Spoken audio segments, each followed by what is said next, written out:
You're out of date. Pick the date. Something was born. What was born in you just then? You know what really? Was something born? Did you want to share anything? What was born in that moment when you were listening to that music? Peace? I just got yeah. A change of the Sunday format. Yeah.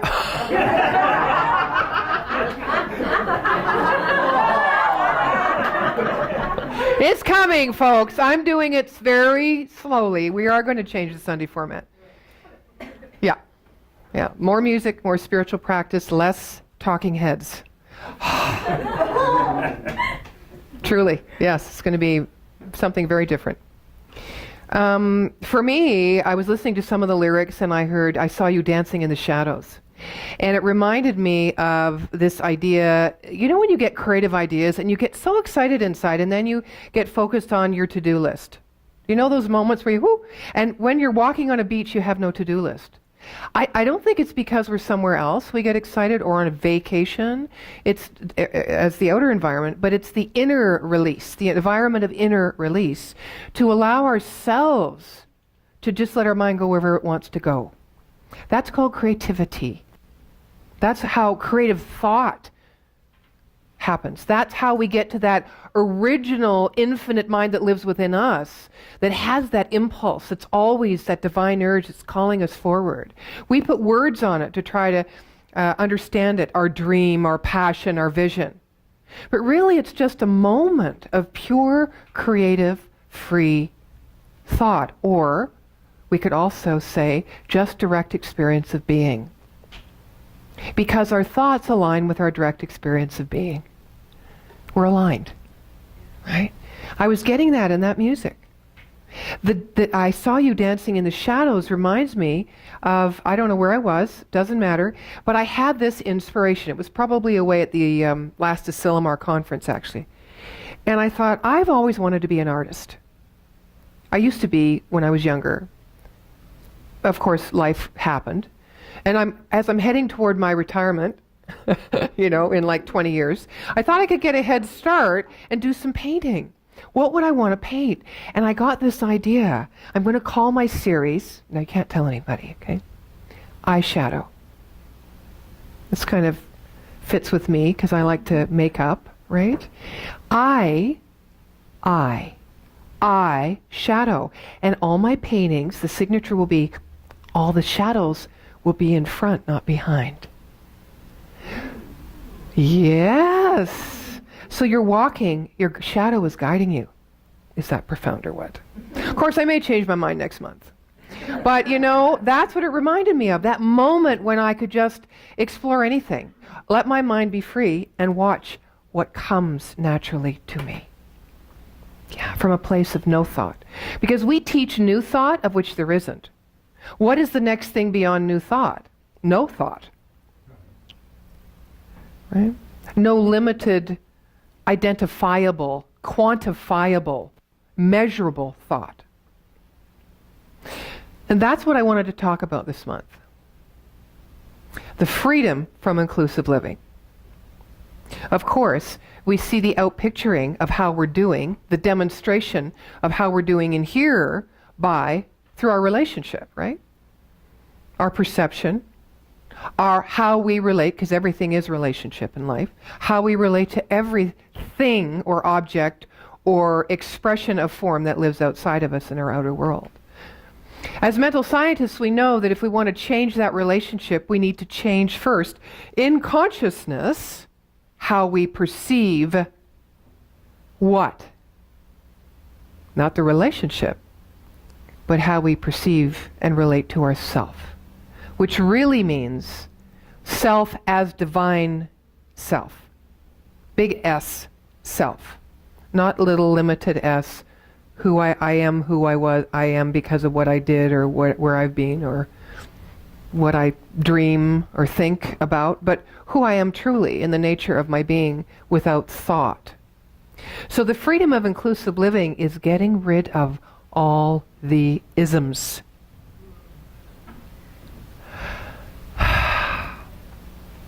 Criticism. I'm making up new words. Judgmenticism. Boundism. Right? Limitedism. How about the words or the thoughts should? That's an ism. Right? If only, another ism.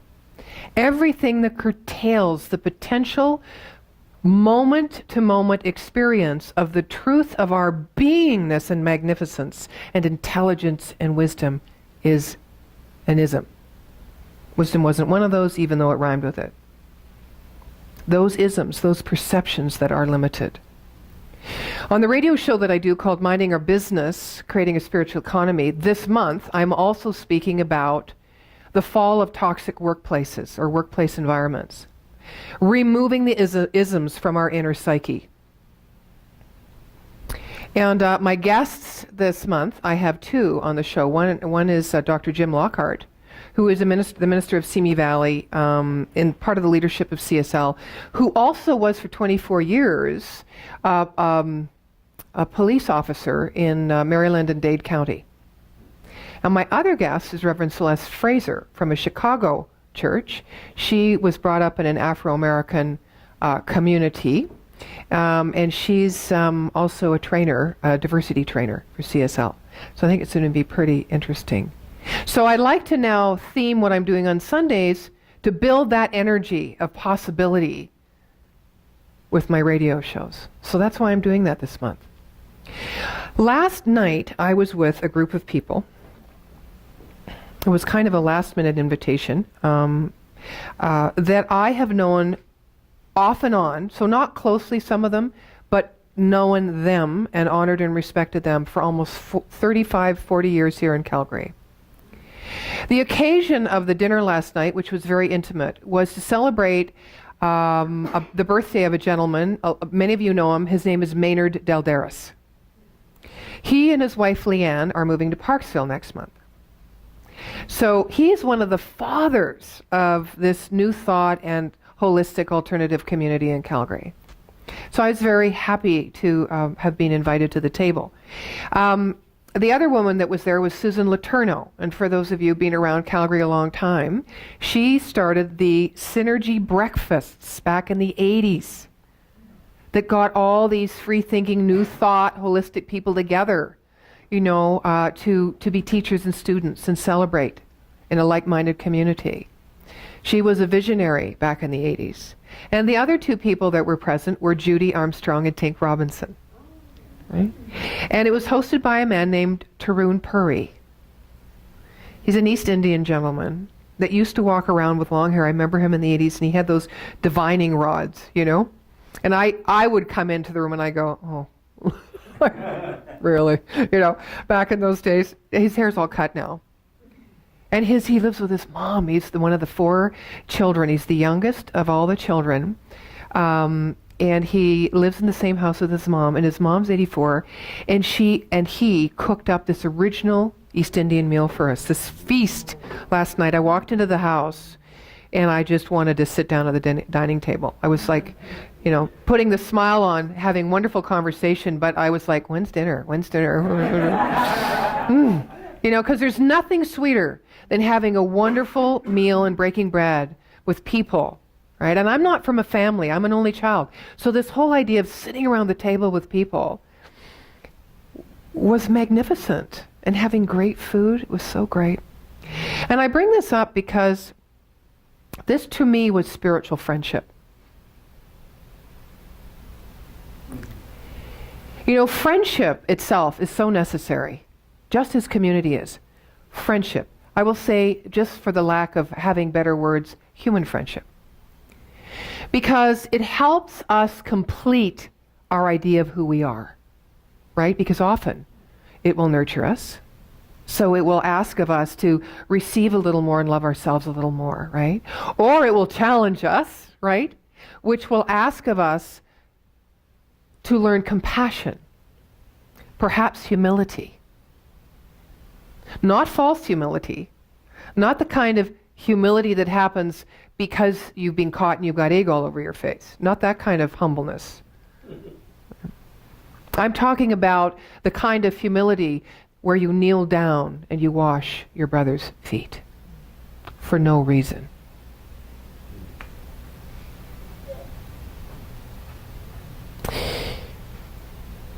Friendship is so important because it allows us the opportunity to see who we are by virtue of our own eyes looking back at us. And all the while, learning what is ours and what is not ours to take on. I think most of the friends, how many here have really long time friends? Really long time friends? Yeah. And what's the glue? What is the glue in those long friendships? What's the key? Can anyone share? What, pardon? It just is. It just is. Anyone else? Probably the connection. You know, you can go without months and months without talking, but still pick up exactly. Yeah. It's like you never, yeah. Yeah. And so those kinds of friendships, I would consider spiritual friendships, because they may have started off being their common denominator. You know, you may have the same common interests in work or in music, or maybe even the same philosophy. Whereas a spiritual friendship, it doesn't matter if your God is, you have a God in common. And there doesn't really need to be a purpose for that relationship. You just come together to be together. You have no agenda, no expectation. You're just together. A spiritual friendship has that component of eternality to it. And it begins from the idea of perfection. Not that human, I need to strive to perfection idea of perfection, but that idea of wholeness that we teach in the science of mind. That we are whole, complete, and perfect just the way we are.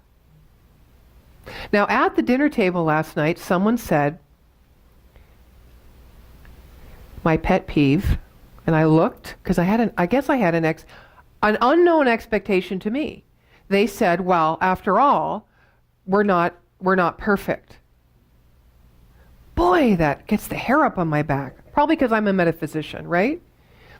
And so I had to dive in there. I couldn't let it be, you know. I had to say, what do you mean by that? We're not perfect. Well, you know, our perceptions are limited. Thank God I didn't have to say anything else. Someone else went, yes, but in our imperfection, we're perfect. So then I had just had more butter chicken. I could shut up at that moment because I knew it was good. I was covered, right? My consciousness had gone before me because I was in a room of high-level thinkers. I was in a room where I felt so comfortable. And you know, I've known these people, as I said, for 35 to 40 years. I've known their work. I've known their energy. I've known their vision for their lives. It was all in common.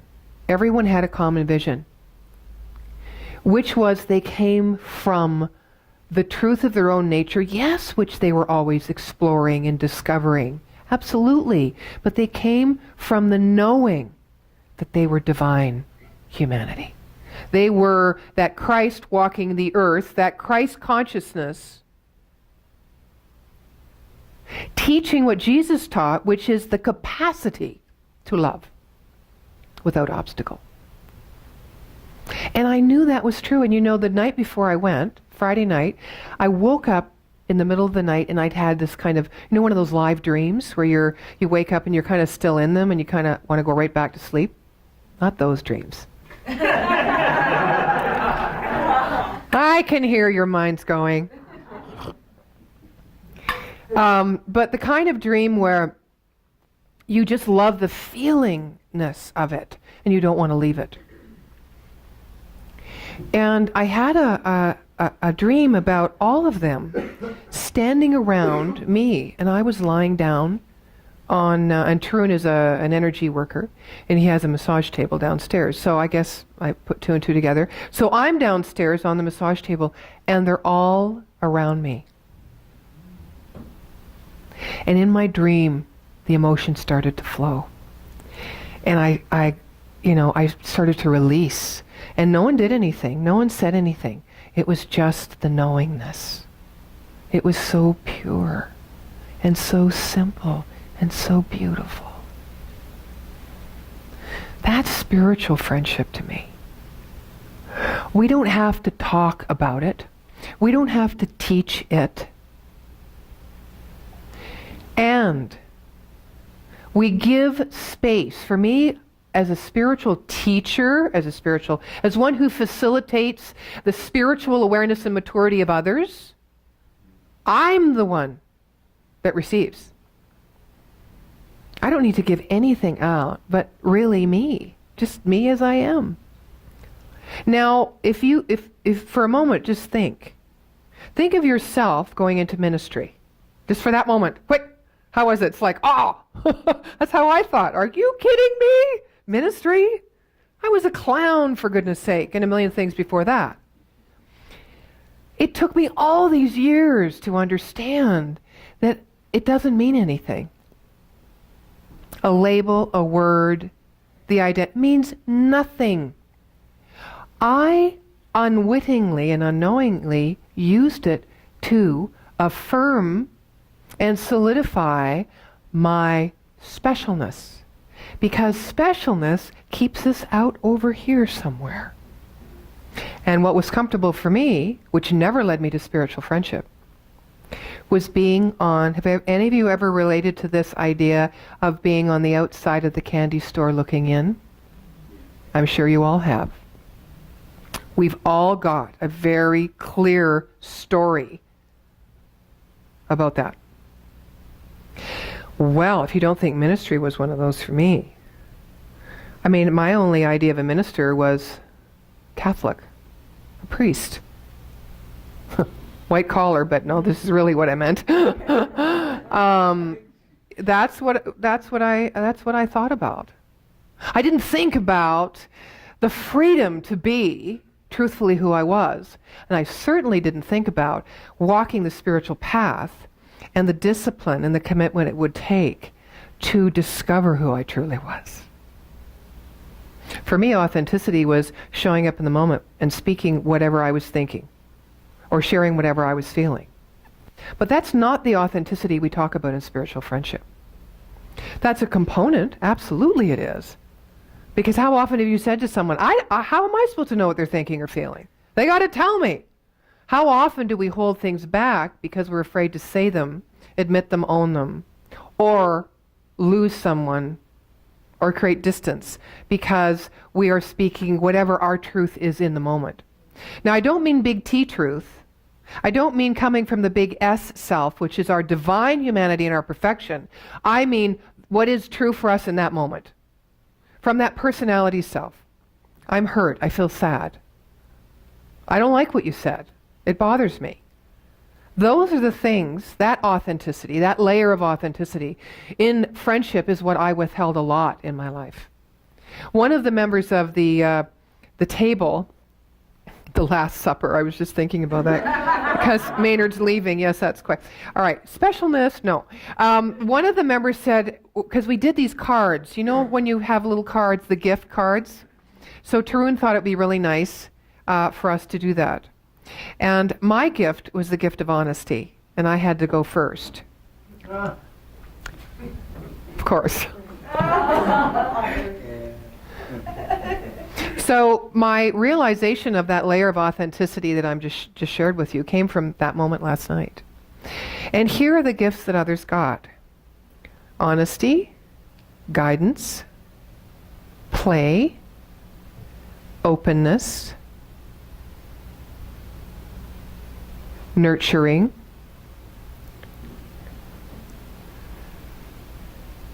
and giving myself to others, and wholeness.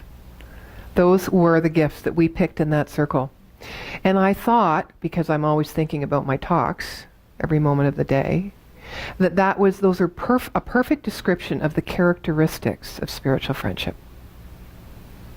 Honesty, nurturing, play, openness, wholeness, giving of self to others.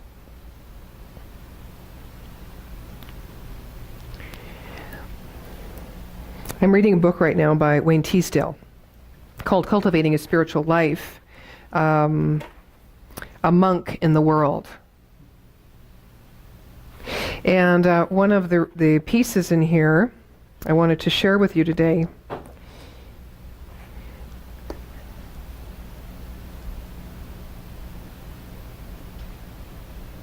He says the monastery is a school of love and friendship, and in the practice of living out these bonds of selfless affection, we anticipate the mystical joys of heaven, where all are united in loving God and one another in Him. In his book, Spiritual Friendship, a man named Alred describes this experience of convergence. The day before yesterday, as I was walking the round of the cloister of the monastery, the brethren were sitting around forming, as it were, a most loving crown. In the midst, as it were, of the delight of paradise, with the leaves, flowers, fruits of each single tree, I marveled. In multitude of brethren, I found no one whom I did not love, and no one by whom I felt sure I was not loved.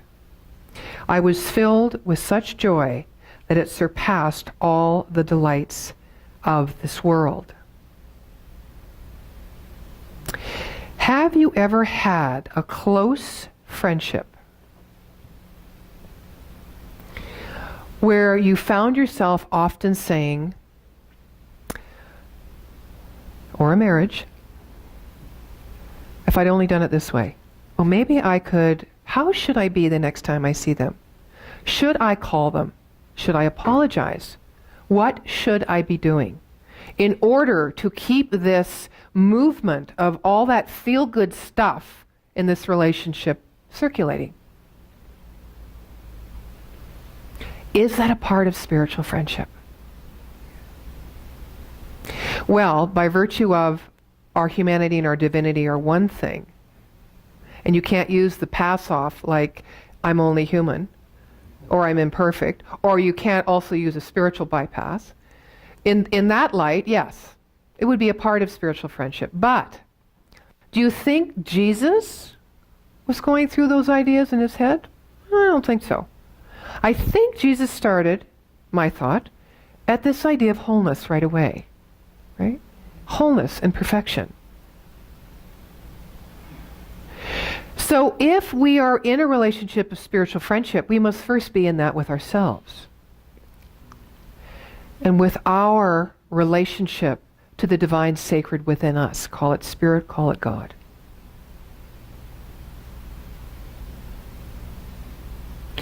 One of the characteristics for me of spiritual friendship with myself is acceptance and being present.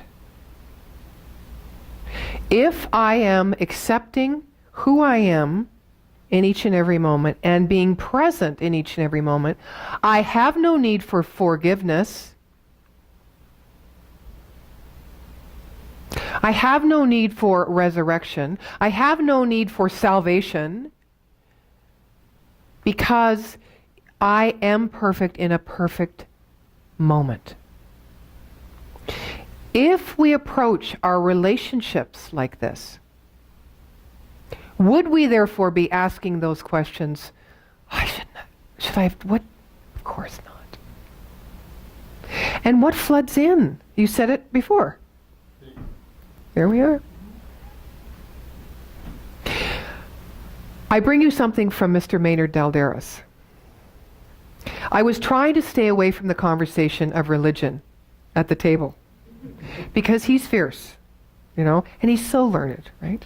And I just wanted to enjoy my butter chicken, you know what I mean? But I had this ism in my mind going on that was not making me perhaps as inclusive as I could have been. And sure enough, what we believe is done onto us. And he opens the whole meal. I said, Maynard, would you do the blessing?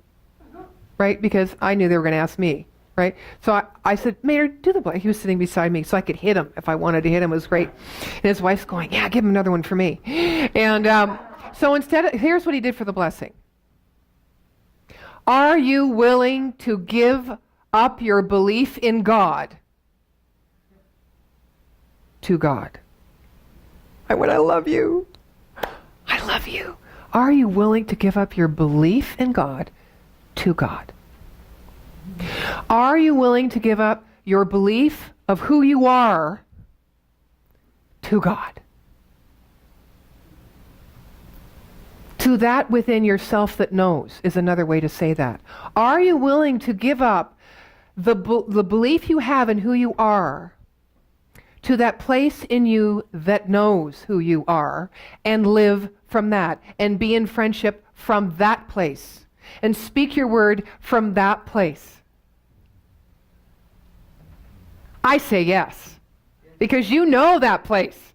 You felt that place when he was playing music. I felt that place right now in me. And so without any further ado, let us take that knowing and that energy and that truth and listen to Mr. Lou Rai.